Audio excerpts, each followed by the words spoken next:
momencie było mi przykro, że was namówiłem, żeby jechać dalej, ale teraz myślę, że nie żałujecie. Zapomnijmy o tym. Zobaczymy. Zajebiście. Naprawdę. Pierwszy raz jadę coś takiego.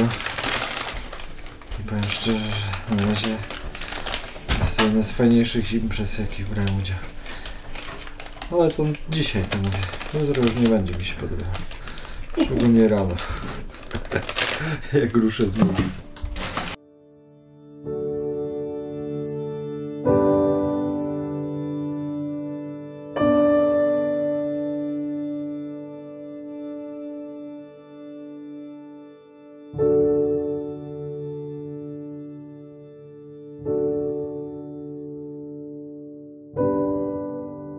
Rower mi pęka. Tu mi pęka w tym miejscu. Może dojadę. Nie wiem. Zobaczymy. Softail ma wieczystą gwarancję, więc może mi ją uznają. Nie powiem im, że się tak ostro ścigałem. Więc no zobaczymy. Jest nieźle. Plan na dzisiaj wykonujemy sukcesywnie, acz powoli. Dzisiejszy target to Tylawa lub Barwinek. Jak Bóg da, to dojedziemy, a później się zobaczy. No, to będzie nasz taki pierwszy dzień chyba z dłuższym Bez nocnych zjazdów. Tak, bez nocnych zjazdów, bo odkąd zaczęliśmy, to w zasadzie zjeżdżamy do noclegu w nocy i zaczęło nam się to bardzo podobać. Nie no, szczerze, nie dziwię się, ta trasa robi wszystko, żeby zrezygnować jakby.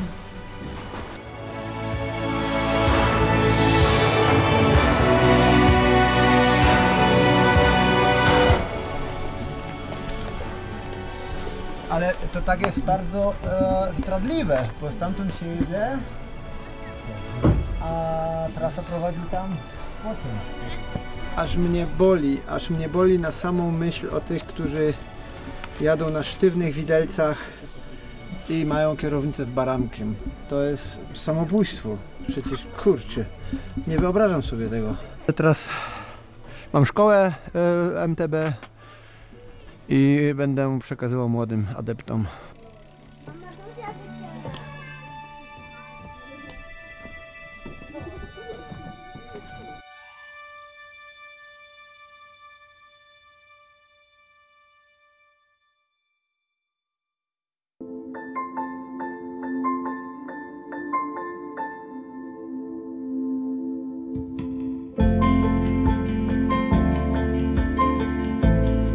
Tutaj chyba o ilość przejechanych kilometrów po prostu. Bez żadnego tętna, bez żadnych parametrów, po prostu jeździć.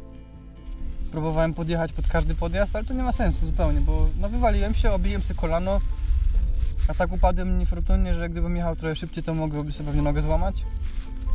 No nie ma sensu chyba. Lepiej jest podejść kawałeczek. To nie są zawody XC, żeby cisnąć taki każdy kawałek. O, człowiek na chwilę włączy internet i... O, to.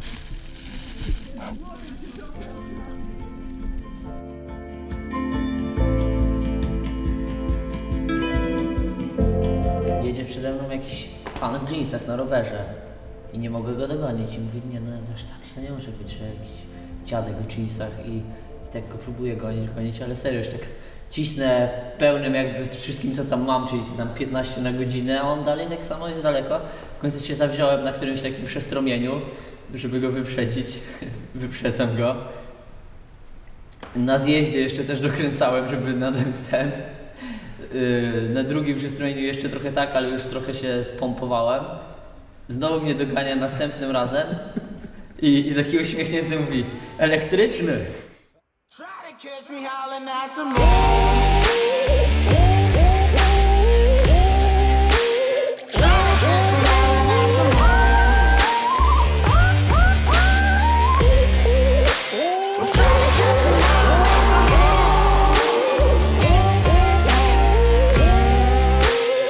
Ale trasa była tak fajnie puszczona, że praktycznie jak wyjechałem o 6 rano, to o 12 już miałem chyba 100 km w nogach. No ale już jak zjechaliśmy na tą Słowację, to nazwałem ten fragment po prostu Mroczna Puszcza. Tam, jak się za granicę w Tylawie, za Tylawą wjechało. Jak się na szlak graniczny wjechało no, za Barwinku, tak? Za Barwinkiem, tak. To były... Ja tylko liczyłem te słupki graniczne. To była masakra. Wiedziałem, że jak widzę te słupki graniczne, to się nie kończy jeszcze, nie? Tylko czekamy, aż oddalimy się od tej granicy i wtedy była jakaś nadzieja, że to się już kończy, nie? A po prostu 3 godziny tam jechałem, chyba średnia mi wyszła 9 km na godzinę, nie?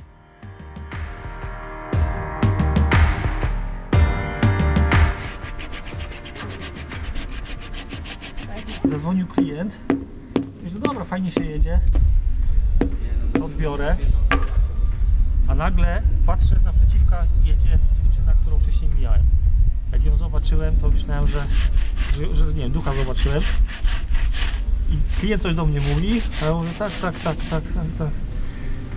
I klient mówi, co pan o tym myśli? A ja, wie pan co, za chwilę zadzwonię. Bo się zorientowałem, że jadę pod prąd, kurde, i to jeszcze górki mijałem, te, które wcześniej musiałem pokonywać. Przez 15 minut kurwowałem tak, że...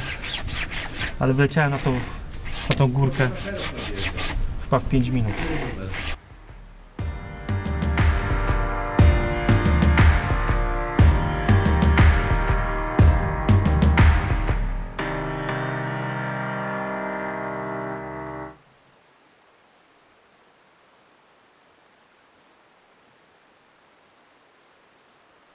Znaczy tak, w tym miejscu ogólnie się zagięła i tutaj.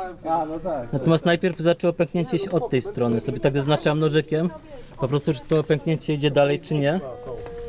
No jak już stwierdziłem, że coraz dalej idzie, to staram się jak najwolniej dojechać po prostu do miasta. Bardzo sfokusowany byłem na tym, żeby ten rajd skończyć ogólnie. Było dla mnie duże wyzwanie, ponieważ też jeżdżę od niedawna. No i też przede wszystkim była taka bardziej rywalizacja z samym sobą, żeby tam gdzieś swoje słabości, swoje takie wymówki pokonać.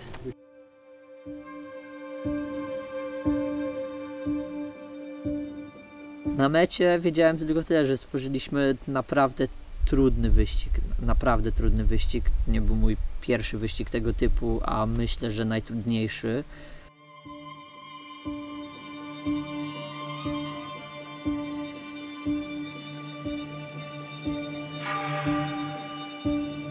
Każdy na mecie czuje wielką ulgę i szczęście.